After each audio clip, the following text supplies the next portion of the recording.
वह शिकारी इसलिए बना क्योंकि उसका दिवंगत पिता भी एक शिकारी था। लेकिन अपनी जिंदगी के 7 साल समर्पित करने के बाद गिल ने उसे यह कहकर निकाल दिया कि एक एफ रैंक का शिकारी उनके किसी काम का नहीं है।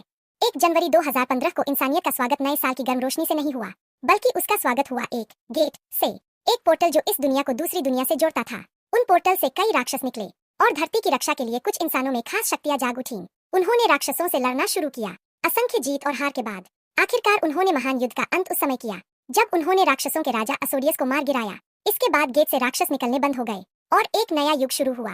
अब शिकारी गेट्स में प्रवेश करते, राक्षसों को मारते और उनका लूट इकट्ठा करते, जिसे वे बाद में नीलामी घरों में बेचते थे। अधिकतर शिकारी वे थे जिनमें जागृति हुई थी और जो आम इंसानों की सीमाओं से आगे निकल चुके थे। इन्हीं में से एक था जैक, जिसकी रैंक सबसे नीचे थी। रैंक धीरे धीरे लोग ऐसे लो रैंक शिकारियों की जरूरत महसूस नहीं करने लगे।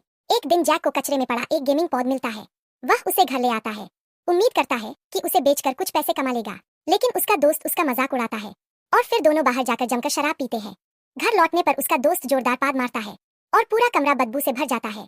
उस डरावनी गैस से बचने के लिए जैक पॉड खोलता है और उसके अंदर जाकर सो जाता है।